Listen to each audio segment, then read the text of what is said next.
నమస్తే, welcome to gossips garage. Latest trend future planning Gen Z centric గా సేనాని political స్కెచ్లు నడుస్తూనే ఉన్నాయి. జెన్జీ ఆలోచనలకు తగ్గట్లుగా నెక్స్ట్ టర్మ్ పాలిటిక్స్ చేసేందుకు పవన్ వ్యూహాలు రచిస్తున్నారు. అన్ని పార్టీల కంటే ముందే జెన్జీపై ఫోకస్ పెట్టిన ఆయన నవ యువతకు పార్టీకి పునాదిగా చేసుకునే స్కెచ్ వేస్తున్నారు. సేమ్ టైం జెన్జీ టార్గెట్ గా పార్టీ కమిటీలను ఏర్పాటు చేసేందుకు రెడీ అవుతున్నారు. నియోజకవర్గ ఇన్ఛార్జీలు, పార్టీ కార్యవర్గ సభ్యులను కూడా జెన్జీ ఆలోచనలకు తగ్గట్లుగా నియమిస్తారని అంటున్నారు.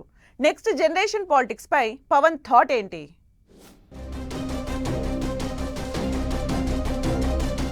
జెన్జీ సెంట్రిక్ గా జనసేన పకడ్బందీ వ్యూహం. కొత్త తరం ఆశలు ఆకాంక్షలకు ప్రయారిటీ. జెన్జీ ఆలోచనలకు తగ్గట్లుగా రాష్ట్ర కమిటీ. సంస్థాగతంగా పార్టీ బలోపేతంపై సేనాని ఫోకస్. 175 నియోజకవర్గాలకు ఇన్ఛార్జీలు నియమించే ప్లాన్. మొన్నటి ఎన్నికల్లో 100% స్ట్రైక్ రేట్. పోటీ చేసిన 21 ఎమ్మెల్యే సీట్లు, 2 ఎంపీలు గెలుచుకుని రికార్డ్ క్రియేట్ చేశారు Janasena chief, AP deputy CM Pawan Kalyan. అయితే 2024 ఎన్నికల రిజల్ట్ ప్రత్యేకం. ఎన్నికలకు ఇంకో 3 ఏళ్ల టైం ఉంది. మళ్లీ ఆరెంజ్ విజయం దక్కుతుందో లేదో ఇప్పుడే చెప్పలేం. కానీ పార్టీ అనేది లాంగ్ రన్ లో నడవాల్సిందే. ఎప్పటికప్పుడు అప్డేట్ అవుతూ ముందుకెళితేనే ఫ్రంట్ లైన్ పాలిటిక్స్ చేయడం ఈజీ అవుతుంది. అందుకే పార్టీకి బలమైన పునాదులు వేసే ప్లాన్ చేస్తున్నారు పవన్.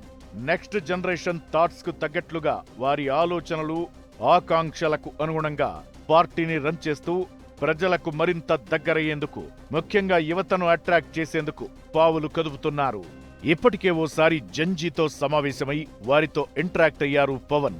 ఇప్పుడు జనసేన కమిటీలను కూడా జెన్జీ సెంట్రిక్ గానే ఏర్పాటు చేసేలా వ్యూహాలు రచిస్తున్నారు. కొత్త తరం యువత పల్సును పట్టుకుని పార్టీని గ్రాస్ రూట్ లెవెల్ వరకు పటిష్టం చేసేలా అడుగులు వేస్తున్నారు. జనసేన సంస్థాగత విస్తరణపై స్పెషల్ ఫోకస్ పెట్టారు పవన్ కళ్యాణ్.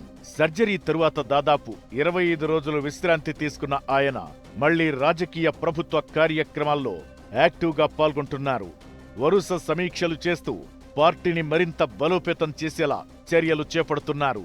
పవన్ నేతృత్వంలో రాష్ట్ర కార్యవర్గం, జిల్లా అధ్యక్షులు, 175 నియోజకవర్గాల ఇన్ఛార్జీల ఎంపిక ప్రక్రియ తుది దశకు చేరినట్లు టాక్. పార్టీలో సభ్యత్వ నమోదు, పనితీరు ఆధారంగా పదవులు కేటాయించాలని డిసైడ్ అయినట్లు తెలుస్తోంది. పశ్చిమ గోదావరి జిల్లాలోని 15 నియోజకవర్గాల్లో 4 కొత్త వారికి అవకాశం కల్పించినట్లు జనసేన శ్రేణుల్లో ప్రచారం సాగుతోంది.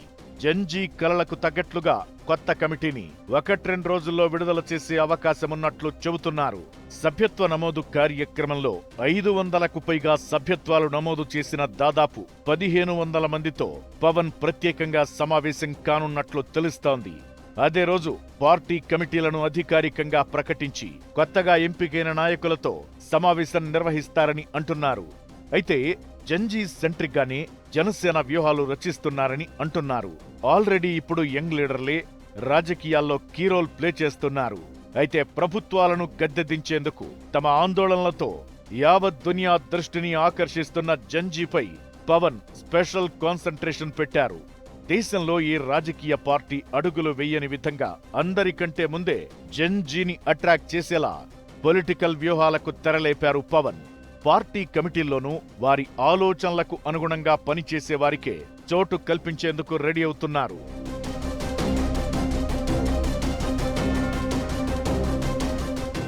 రాబోయే స్థానిక ఎన్నికలను దృష్టిలో పెట్టుకునే పవన్ స్ట్రాటజీ సిద్ధం చేస్తున్నారట.